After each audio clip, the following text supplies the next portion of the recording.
غوث کا مطلب ہے مددگار، مدد کرنے والا. صحیح. حافظ صاحب اس میں کیا شک ہے؟ اس میں کیا مسئلہ ہے؟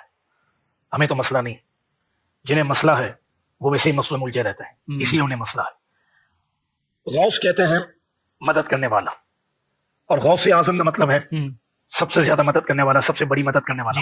ٹھیک ہے. اور اللہ تبارک و تعالیٰ نے آپ کو غوثیت کبریٰ کے منصب پر فائز کیا ہے. اور جو غوثیت کبریٰ کے منصب پر فائز ہوتا ہے وہ غوث اعظم بھی ہوتا ہے. اب بعض لوگوں کو یہاں پر یہ شائبہ جاتا ہے کون سے پیلر نہ ہونے کی وجہ سے کہ سب سے بڑی مدد کرنے والا تو اللہ ہے، اللہ. اور یہ پیران پیر دستگیر 11ویں والے پیر بڑے پیر کو یہ غوث اعظم کہتے ہیں. تو یاد رکھیں جب یہ بات کلیئر ہو گئی کہ اللہ تبارک و تعالیٰ کے جو انبیاء ہیں، جو رسول ہیں، جو اولیاء ہیں، سلطان الاولیاء، ان سب کو شان اللہ نے دی. بے شک. سبحان اللہ. ان سب کی شان عطائی ہیں بے شک. اللہ کی اذن سے، اللہ کے حکم سے. اور اللہ تبارک و تعالیٰ کا جو ہے وہ سب ذاتی ہے، بے شک. سبحان اس کا حقیقی ہے. اس نے سب کو دیا، اسے کسی نے نہیں دیا. غوث اعظم کا مطلب سب سے بڑی مدد کرنے والا. تو یہ جو ہم کہتے ہیں یا امت میں بڑے بڑے اولیاء نے کہا، وہ اس لیے کہا کہ آپ اولیاء میں سب سے زیادہ جلدی اور سب سے بڑی مدد کرنے والے ہیں. سبحان اللہ. یہ مطلب ہے. سبحان اللہ. اولیاء کے درمیان سب سے بڑا درجہ. آپ دور کہاں جاتے ہیں؟ بانی پاکستان محمد علی جناح کو قائد اعظم کہتا ہے. تو قائد اعظم کون ہے پھر؟ واہ واہ واہ. فاروق اعظم اور صدیق اکبر اس کے حکم کو تو سمجھتے ہیں. میں آنے والا تھا. جی اب بتائیں اس سے کیا مطلب؟ فاروق اعظم کون ہے پھر؟ بتائیں پھر. صدیق اکبر کون ہے؟ بغداد شریف میں آپ ممبر پر واعظ فرماتے ہوئے آپ نے یہ اعلان فرمایا تھا، قدمی ہذہ علی رقبۃ کل ولی اللہ، میرا یہ قدم تمام اولیاء اللہ کی گردنوں پر ہے. سب سے پہلے حضرت علی بن حیتی رحمۃ اللہ علیہ سب سے پہلے خلیفہ بھی ہے غوث پاک کے، یہی سب سے پہلے آگے بڑھے اور قدم مبارک تھام کر اپنی گردن پہ لیا تھا. پھر یہ دیگر اولیاء کرام نے بھی باری باری ایسا کیا. ان دنوں حضرت خواجہ غریب نواز معین الدین چشتی اجمیری رحمۃ اللہ علیہ خراسان کی پہاڑیوں میں عبادت فرماتے تھے. یہ بھی بیان سنتے تھے غوث پاک کا. انہوں نے یہ سن کر غوث پاک کے جناب میں عرض کیا، بل عینی وعلی رأسی، کہ آپ کا مبارک قدم میری گردن ہی پر کیوں بلکہ میری آنکھوں پر، میرے سر پر. اولیاء کی پھلدار شاخیں ہوتی ہیں، جو شاخ پھلدار ہوتی ہے وہ جھکی رہتی ہے، جن میں پھل نہیں ہے تو اکڑتی ہے. ایسا بھی ہوا ہے ایک دکان نے اس کا انکار کیا تو ان کی ولایت سلب ہو گئی، چھین لی گئی. ولی کے ایک معنی دوست بھی ہے. تو جس کو اللہ چاہتا ہے اس کو ولی بناتا ہے. تو اپنی محنت سے ولی نہیں بن سکتا. ولی کے لیے عالم ہونا بھی شرط ہے، جاہل ولی نہیں ہوتا. اس طرح مطلب یہ کہ میرے غوث پاک کو دنیا ولی کہتی ہے، بلکہ ولیوں کے سردار ہیں بڑے بڑے اولیاء کرام نے ان کے دنیا میں تشریف لانے سے پہلے پیشین گوئی کر دی تھی. آپ ہیں غوث. غوث یہ اولیاء کرام کی ایک قسم ہے، کوالٹی ہے. ان میں ایک درجہ غوث ہے. تو آپ جو ہے نا یہ غوث اکبر کے مقام پر فائز ہیں. قطب اکبر، غوث اکبر، غوث اعظم. تو غوث بھی ہیں، غوث اعظم ہے. تو ہے وہ غوث کہ ہر غوث ہے شہدا تیرا. بہت سارے جو غوث ہیں ان سب کے بھی آپ غوث ہیں. غوث الاغواث بھی آپ کا ایک لقب ہے، غوثوں کے بھی غوث. غوث کے ایک لفظی معنی تو فریاد رس ہے. بہرحال ولیوں کی یہ اعلیٰ قسم ہے. اچھا، آپ اکثر جو ہے نبی صلی اللہ علیہ وسلم کے نام کے ساتھ امام اعظم بولتے ہیں صلی اللہ علیہ وآلہ وسلم، جبکہ بریلوی اور دیوبندی جو ہے امام ابو حنیفہ رحمہ اللہ کے ساتھ امام اعظم بولتے ہیں. تو آپ نبی صلی اللہ علیہ وسلم کے لیے قائد اعظم کا لفظ استعمال کیوں نہیں کرتے؟ قائد اعظم کا لفظ بھی استعمال کر سکتے ہیں، ہمیں کوئی اعتراض نہیں ہے، لیکن امام جو ہے نا یہ بیسیکلی ایک ریلیجس ٹرم ہے. کبھی امام حسین علیہ السلام کو کسی نے قائد حسین علیہ السلام نہیں کہا، کیونکہ قائد تو ہماری انڈیا پاکستان بنگلہ دیش کی ٹرمنالوجیز ہے نا. قائد کہتے ہیں لیڈر کو، لیکن یہ تو ایک بالکل چھوٹا سا ورڈ ہے. امام لفظ جو ہے یہ بہت ورسٹائل ہے. یہ قائد کے لفظ کو بھی کور کرتا ہے، مرشد کے لفظ کو بھی کور کرتا ہے، پیشوا کے لفظ کو بھی کور کرتا ہے، ہادی اور رہنما کے لفظ کو بھی کور کرتا ہے. یہ سارے کے سارے معنی اگر کسی عربی کے لفظ میں کور ہوتے ہیں وہ امام ہے. ٹھیک ہو گیا؟ ایکسپرٹ کسی فیلڈ کا اس کو بھی امام کہا جاتا ہے. جیسے امام بخاری کو ہم حدیث کی فیلڈ کا امام کہتے ہیں. امام حسین علیہ السلام کو ہم حق کے لیے چاہے جماعت تھوڑی ہو باطل کے خلاف ٹکرانے میں امام سمجھتے ہیں امام حسین علیہ السلام کو. تو ہم امام اعظم نبی صلی اللہ علیہ وآلہ وسلم کو اس لیے کہتے ہیں کہ سب سے بڑے امام وہ ہیں. اعظم ایک سپرلیٹو ڈگری ہے جو صرف نبی صلی اللہ علیہ وآلہ وسلم کے لیے یوز ہونی چاہیے اور کسی کے لیے نہیں. اعظم کہہ دیا نا آپ نے، سب سے بڑھ کر. اچھا اس کی وہ دلیل میں کہیں گے جی وہ حضرت ابوبکر کو بھی صدیق اکبر کہتے ہیں، حالانکہ سب سے بڑے تو صدیق نبی علیہ السلام ہے. سر یہ صدیق اکبر آپ کے علماء کہتے ہیں، حدیثوں میں صدیق اکبر نہیں آیا، صدیق کا لفظ آیا. حضرت عثمان کے لیے، اچھا عثمان کے لیے نہیں آیا غنی اکبر، وہاں کہتے ہیں عثمان غنی، وہاں ان کا چور پکڑا جاتا ہے. ادھر کیوں نہیں سال لگایا ہوا عثمان غنی کبیر، جس طرح فاروق اعظم لگایا ہے. فاروق اعظم تو آپ نے لگا لیا ہے، وہ تو فاروق لقب ہے صرف. حضرت عثمان والا آپ بھول گئے ہیں سر، اور میں نے پکڑ لیا. کیوں پکڑ لیا؟ کیونکہ نہ میں وہابی نہ میں بابی، میں ہوں مسلم علمی کتابی. تو ورنہ حضرت علی کے ساتھ کیوں نہیں ایسے آ رہا؟ علی مرتضی آتا ہے. اکبر آیا کوئی لفظ لگایا ہوا انہوں نے؟ اعظم لگایا ہوا ہے؟ نہیں لگایا ہوا. امام حنیفہ رحمہ اللہ سے ہمیں کوئی چڑ نہیں، نعوذ باللہ، ان کے مقابلے پہ نہیں ہم کر رہے. امام حنیفہ کا کیا مقابلہ ہے نبی علیہ السلام کے ساتھ؟ ان کا تو اپنے دور میں کئی اماموں کے ساتھ مقابلہ نہیں ہے، تو ان سے بڑے امام ان کے دور کے اندر موجود ہیں. امام جعفر الصادق رحمہ اللہ تعالی المتوفی 148 ہجری، جو اہل بیت میں سے ہیں، اہل سنت اہل تشیع دونوں کے ہاں امام مانے جاتے ہیں، وہ امام حنیفہ کے استاد ہیں. پھر امام ابو حنیفہ کے ایک دوسرے استاد ہیں امام زید بن علی بن حسین. امام زین العابدین جو تھے نا، علی ابن حسین المتوفی 95 ہجری، ان کے دو بیٹے تھے، محمد باقر اور دوسرے زید ابن علی. ٹھیک ہے، تو وہ زید ابن علی جو ہیں 124 ہجری میں فوت ہوئے ہیں، وہ امام حنیفہ کے استاد ہیں، اہل بیت میں سے. تو وہ خود امام اعظم ہیں اگر امام اعظم ان کے دور کے اعتبار سے دیکھا جائے. تو اس لیے ہم کہتے ہیں کہ یہ اماموں کو آپ اماموں تک رکھیں، اعظم کا لفظ صرف نبی صلی اللہ علیہ وآلہ وسلم کے ساتھ منسوب کریں، جو امام الانبیاء بھی ہیں. صحیح مسلم میں حدیث ہے کہ شب معراج نبی صلی اللہ علیہ وآلہ وسلم فرماتے ہیں اللہ تعالیٰ نے نبیوں کو بیت المقدس میں جمع کیا، اور اب میں انتظار میں تھا کہ امامت کون کرے گا، تو مجھے جبرائیل علیہ السلام نے کہا آپ آگے ہوں، آپ ان کی امامت کروائیں گے. اسی لیے ہم نبی صلی اللہ علیہ وآلہ وسلم کو امام الانبیاء کہتے ہیں. علم کی بنیاد پہ حضرت آدم علیہ السلام کی فضیلت فرشتوں پہ ہے، اور ہمارے نبی علیہ السلام کی فضیلت باقی انبیاء پر ہے. امام وہ آپ کا محلے مسجد کا امام نہیں ہوتا کہ عالم پیچھے کھڑا ہوتا ہے اور ایک جاہل اور راہ لانے والا ایک چھڑا مولوی انہوں کے کر کے امامت. یہ سمجھتے ساڑھے محلے دے مولوی نے جنہوں مرضی امامت کھڑا کر دو. آپ کو پتہ ہے خلفائے راشدین اپنے زمانے میں خود امامت کرواتے تھے مسجد نبوی میں. وہ دنیا کا بھی امام ہوتا تھا، دین کا بھی امام ہوتا تھا. یہاں تو امام ان کے تنخواہ دار ہوتے ہیں. کئی بار علماء پیچھے کھڑے ہوتے ہیں اور عام چھڑے مولوی آگے امامت کروا رہے ہوتے ہیں، جن کو بس 2-4 صورتیں یاد ہوتی ہیں، وہ بھی صحیح نہیں. وہ امامت کے اہل نہیں ہوتے. ان کی موجودگی میں ان کو امامت کروانی چاہیے جو علماء ہیں. تو امام الانبیاء کا لقب آپ صلی اللہ علیہ وآلہ وسلم کے لیے ہے. امام اعظم بھی ہیں، امام کائنات بھی ہیں. آپ نہ چڑھا کریں، اور نبی علیہ السلام کی جب بات ہو رہی ہو نا تو آپ فوراً اپنے بزرگوں کی فکر میں نہ لگ جایا کریں. نبی علیہ السلام کی مبارک ذات اتنی یعنی بڑی ذات ہے کہ ان کے مقابلے پہ کسی کو لانا، یہ تو میں کہتا ہوں آپ جب یہ سوال کرنا ہی آپ کا توہین ہے. ضرورت ہی نہیں آپ کو. آپ کے پیٹ میں کیوں پیڑ ہوتی ہے؟ یا تو ہونا کہ آپ کا امام لادا ہو، میرا امام لادا ہو. تو ہمارے امام نبی علیہ السلام ہی ہے. ما ضل صاحبکم وما غوا. اسی لیے قرآن حدیث پڑھنے سے روکا جاتا ہے کہ قرآن میں جس امام کا ذکر ہے نا وہ نبی صلی اللہ علیہ وآلہ وسلم ہے، یا ان کے پیٹرن پہ چلنے والے. اطیعوا اللہ واطیعوا الرسول واولی الامر منکم فان تنازعتم فی شیء فردوه الی اللہ والرسول. اگر آپ اپنے بڑے بزرگوں سے بھی آپ کا اختلاف ہو جائے، اپنے حکمرانوں سے بھی اور بڑے علماء سے بھی، تو پلٹاؤ اپنے فیصلے کو اللہ اور اس کے رسول یعنی کتاب و سنت کی طرف. اچھا غوث اعظم کا مطلب بھی بتا دیں، اور یہ بھی بتا دیں آخر ہے کون؟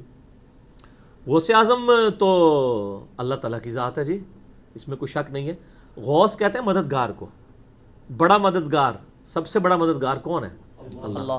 ہاں انڈیا پاکستان بنگلہ دیش میں شیخ عبد القادر جیلانی کی طرف ہمارے دیوبند اور بریلوی علماء نے ان کو منسوب کیا ہوا ہے. ان کو غوث اعظم کہتے ہیں. اشرف علی تھانوی صاحب بھی غوث اعظم لکھتے ہیں، اور اس طریقے سے حمزہ بریلوی صاحب بھی ان کو غوث اعظم لکھتے ہیں. غوث اعظم اللہ ہی ہے، یہ تو غوث ہے ہی نہیں ہے، تو اعظم کیا ہے؟ ان کا نام تھا شیخ عبد القادر جیلانی. وہ گیلانی بھی بولتے ہیں، وہ گاف جیم بن گئی ہوئی ہے. تو شیخ عبد القادر جیلانی کی طرف یہ منسوب کیا. المتوفی 561 ہجری، ایک عالم دین گزرے ہیں 6ٹھی صدی ہجری کے اندر، 561 ہجری میں فوت ہوئے. ان کے اوپر میرا ایک کلپ بھی ہے. شیخ عبد القادر جیلانی رحمۃ اللہ علیہ 11 بلکہ اس کا نام ہے 11ویں والے پیر کی نماز کا طریقہ، اسے صرف 11ویں کھانے کے لیے ہے.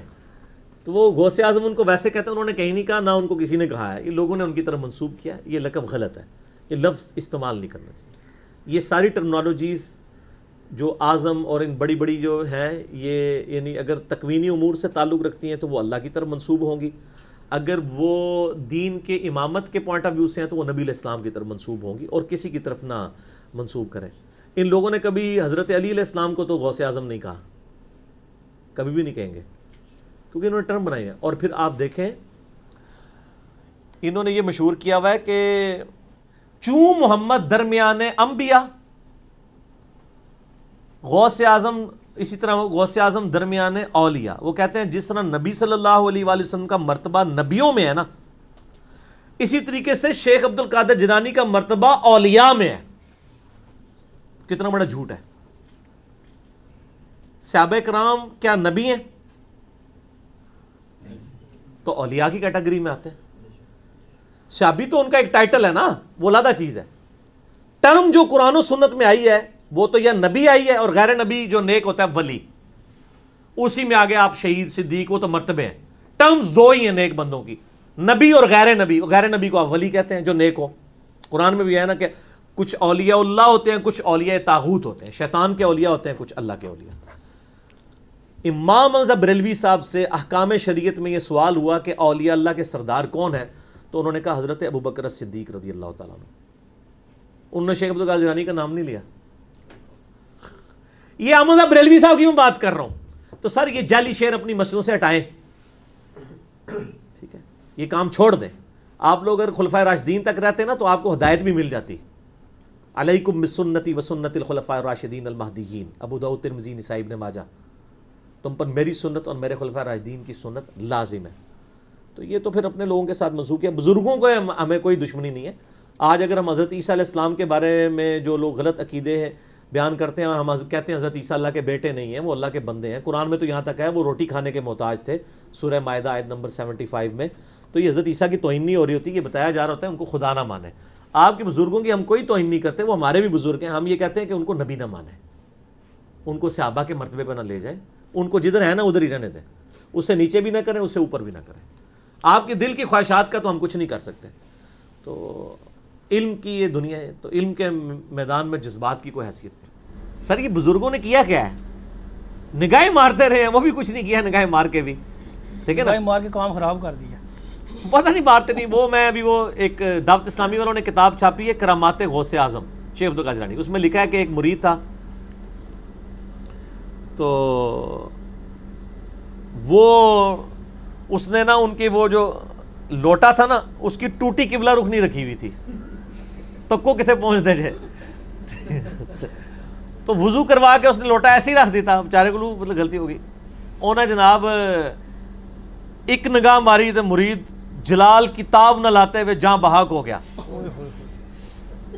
یہ لکھا ہوا ہے. اچھا یہ اسی سے لیا نا. اور یہ کتاب ہے بہجت الاسرار. بہجت الاسرار جو ہے نا ایک انسائکلوپیڈیا ہے شیخ عبد القادر جیلانی کی کرامات کا، اسی سے یہ نقل کیا ہوا ہے. اچھا کہتے ہیں جناب پھر انہوں نے ایک نگاہ لوٹے کی طرف ماری، اس کی ٹوٹی سی. میں کہ یار وہ پہلی لوٹے تھے مار دیتے مسئلہ ہی حل ہوتا، بندہ بچ جاتا. جھوٹ ہے. یعنی یہ ہم مذاق شیخ عبد القادر جیلانی کا نہیں اڑا رہے، ان کی طرف جھوٹ منسوب بالکل. اسی طرح ان کی طرف انہوں نے جھوٹ منسوب کیا کہ انہوں نے کہا ہے میں مشرق میں ہوں. یہ بہجت الاسرار میں لکھا ہے میں مشرق میں ہوں اور میرا مرید مغرب میں ہو، اس کا ستر کھل جائے تو میں اس کا ستر ڈھانپ دوں گا. تو میں نے اس پہ ان کو کہا تھا کہ یار اگر آپ اتنے کانفیڈنٹ ہیں، ٹھیک ہے جی آپ کانفرنسز کراتے ہیں شیخ عبد القادر جیلانی کے نام کے اوپر. آپ اگر اتنے کانفیڈنٹ ہیں کہ میں سچا قادری ہوں، سچا قادری ہوئے گا جو پائی جی میڈیا دے کیمرے سامنے لوائے اور پھر کہ جی یا شیخ عبد القادر جیلانی اور نال ہی اپنی تہمت کھول دے، تو وہ آگے. ویسے میرا مشورہ یہ کرنے سے پہلے آپ انڈر ویئر پہن لیجئے گا، کیونکہ مجھے 100% یقین ہے کہ آپ جو ہے آپ کو بے عزتی کا سامنا کرنا پڑے گا. جب ہم یہ مذاق اڑاتے ہیں، یہ کہتے ہیں بزرگوں کا مذاق اڑا رہے ہیں. ہم بزرگوں کا نہیں اڑا رہے ہیں، بزرگوں کا مذاق آپ نے اڑوایا ہے. ہم نہیں کہتے کہ انہوں نے یہ باتیں کہی ہیں. قصیدہ غوثیہ میں اتنے کفریات لکھے ہوئے ہیں، اتنے شرکیہ باتیں لکھی ہوئی ہیں ان کا اسلام سے دور دور تک تعلق نہیں ہے. اور جو انہوں نے متکبرانہ دعوے کیے میں، یعنی کوئی شخص اس طرح کا دعویٰ کر سکتا ہے کہ تمام اولیاء کی گردن پہ میرا پاؤں ہے؟ جو بندہ اللہ کا نیک بندہ ہے وہ تو ڈرتا ہی رہتا ہے. وہ یہ تو حضرت ابوبکر صدیق نے دعویٰ نہیں کیا کہ تمام صحابہ کی گردن پہ میرا پاؤں ہے. ٹھیک ہو گیا نا؟ اس طرح کے یہ سارے دعوے جھوٹے ان کی طرف منسوب ہیں. انہوں نے یہ باتیں نہیں کی. شیخ عبد القادر جیلانی کی جو صحیح بات ہے وہ مجھے پتہ ہے، میں آپ کو بتا دیتا ہوں. ان کو کسی نے بتایا کہ جی عید کا چاند نظر آ گیا. انہوں نے کہا کہ عبد القادر کی عید کا دن تو وہ ہوگا جس دن وہ اپنا ایمان بچا کے قبر میں اتر جائے. یہ بات ایک شریف النفس آدمی کر سکتا ہے.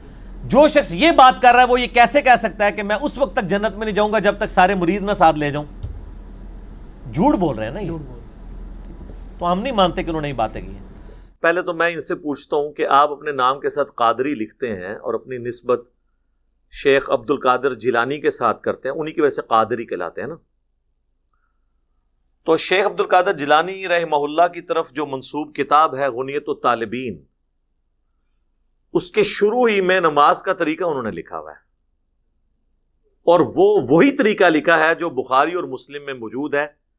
یعنی اللہ کے محبوب صلی اللہ علیہ وآلہ وسلم نماز میں رکوع میں جاتے وقت اور رکوع سے اٹھتے وقت رفع الیدین کرتے تھے، جس سے یہی بزرگوں کے ماننے والے کبھی کہتے ہیں مکھیاں مارنا، کبھی کہتے ہیں بت رکھ کے آتے تھے، کبھی کہتے ہیں یہ منسوخ ہو گیا. تو جس شیخ عبد القادر جیلانی رحمۃ اللہ علیہ کے نام پہ آپ لوگ عزتیں اویل کر رہے ہیں، ایون چندے اکٹھے کر کے اپنا سورس آف انکم جس شخصیت کو آپ نے بنایا ہے، وہ جس طریقے پہ نماز پڑھتی تھی وہ آپ نماز کا طریقہ پبلک میں کیوں نہیں بتاتے؟ پھر سچے قادری ہوں گے نا. آپ کا تو دعویٰ ہے وہ اولیاء اللہ کے سردار ہیں. اچھا، اولیاء اللہ کے سردار وہ نماز پڑھتے رہے جو منسوخ تھی؟